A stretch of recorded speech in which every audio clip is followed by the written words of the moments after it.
Hi friends, welcome to Swastika kitchen and restaurant. మనం ఈరోజు సోరకాయ సర్పిండి పెట్టుకుంటున్నాం. దానికి కావాల్సిన ఇంగ్రీడియంట్స్ ఒకసారి చూద్దాం. పచ్చిమిర్చి, ఉల్లిగడ్డ, ఎల్లిగడ్డ, జీలకర్ర, ధనియాలు ఇవన్నీ మిక్సీ పట్టుకోవాలి. సోరకాయ తురుము, నువ్వులు, శనగపప్పు, కరివేపాకు అండ్ కొత్తిమీర. సో ఇప్పుడు ప్రాసెస్ చూద్దాం. బియ్యం పిండి వేసుకుందాం. ఇప్పుడు కొంచెం సోరకాయ తురుము ఇందులో వేసుకుందాం. ఈ తురుముతోనే తడవాలండి పిండి, అప్పుడే టేస్ట్ బాగుంటుంది సర్వపిండి. ఒకసారి కలుపుకుందాం.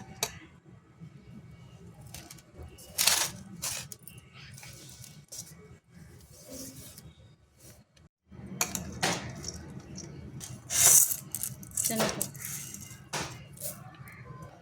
నువ్వులు, కొత్తిమీర వేస్తాం. ఇప్పటిదాకా చూపించాను కదా ఇంగ్రీడియంట్స్, అవి మిక్సీ పట్టుకున్నా. అవి పేస్ట్ వేద్దాం. ఇందులో ఎండుకారం వేస్తున్నాం. ఎండుకారం వేసుకోవడం వల్ల సరిపిండి బాగుంటుంది టేస్ట్. అంటే పచ్చిమిర్చి అచ్చంగా పచ్చిమిర్చి కాకుండా కొంచెం ఎండుకారం వేస్తే ఫ్లేవర్ మంచిగా వస్తుంది, కలర్ కూడా మీకు బాగుంటుంది.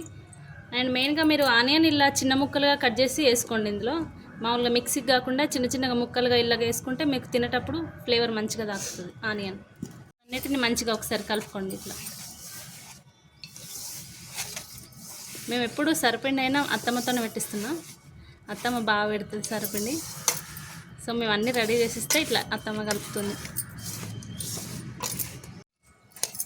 ఇట్లా సోరకాయతోనే మొత్తం పిండి మొత్తం ఇట్లా తడవాలి, మంచిగా వేసుకోండి. ఇట్లా మా పిల్లలకైతే ఇట్లా సోరకాయ చల్వ కాబట్టి ఈ సమ్మర్కి మంచిగా సోరకాయ గారెలు కూడా చేస్తాం మేము. సరిపిండి సోరకాయ గారెలు ఏదైనా బాగా ఇష్టంగానే తింటారు వాళ్ళు. ఈ కన్సిస్టెన్సీలో పిసుకోండి ఇట్లా మంచిగా. ఇట్లా అయితే మెత్తగా వస్తుంది బాగా. మాకు గట్టిగా విసుకోవద్దు, గట్టిగా విసుకోవడం వల్ల సరిపిండి చాలా గట్టిగా వస్తుంది. ఇట్లా మెత్తగా ఇట్లా విసుకోండి. ఇప్పుడు ఎలా చేయాలో చూద్దాం. ఇప్పుడు ఒకసారి ఫస్ట్ ఆయిల్ వేసుకోండి. ఇందులో ఆయిల్ వేసుకొని ఒకసారి స్ప్రెడ్ చేసుకోవాలి. ఎందుకంటే కింద అతుక్కోకుండా ఉండడానికి కింద వేసుకోవాలి ఆయిల్. ఆయిల్ కొంచెం ఎక్కువ వేసుకోవడం వల్ల బాగుంటుంది. ఎక్కువనే ఉండాలి ఆయిల్ సరిపడికి, అప్పుడే మీకు డ్రైగా కాదు.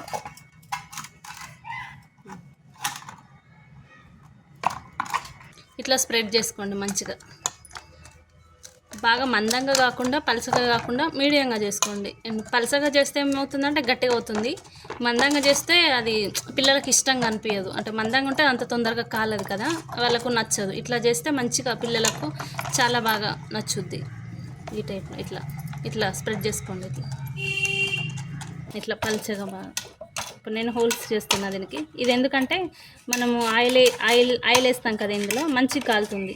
ఆయిల్ ఇందులోకి వెళ్ళి అంతా ఒక లెవెల్ కాలుతుంది మంచిగా.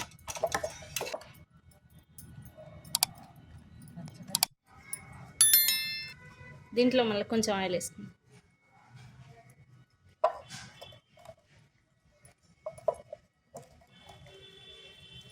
ఇంతే. ఇది మీడియం సైజులో పెట్టి కాల్చుకోండి. సిమ్లో పెట్టినా బాగుండదు, మళ్ళీ హైలో పెట్టినా మారుతుంది. మీడియం సైజులో ఉంచుకొని ప్లేట్ పెట్టుకోండి. మెయిన్గా ఇది పెట్టేటప్పుడు ప్లేట్ పైన పెట్టుకుంటే మీకు పేలిపోయినట్టు ఉండదు, మంచిగా కాలుతుంది. మీడియం ఫ్లేమ్లో పెట్టుకోండి. ఇట్లా మధ్యలో కాల్చుకున్న తర్వాత చుట్లు కూడా ఇట్లా చుట్టూ కాల్చుకోండి మంచిగా, లేకపోతే పచ్చిగా ఉంటుంది. చాలా ఈజీ. మన టేస్టీ సరిపిండి రెడీ. పిల్లలు చాలా ఇష్టంగా తింటారు. ఇట్లా చూడండి ఎంత బాగుంది. మీరు కూడా ఖచ్చితంగా ట్రై చేయండి. మీకు కనుక ఈ వీడియో నచ్చినట్టయితే లైక్ చేయండి, షేర్ చేయండి, సబ్స్క్రైబ్ చేయండి. Thank you.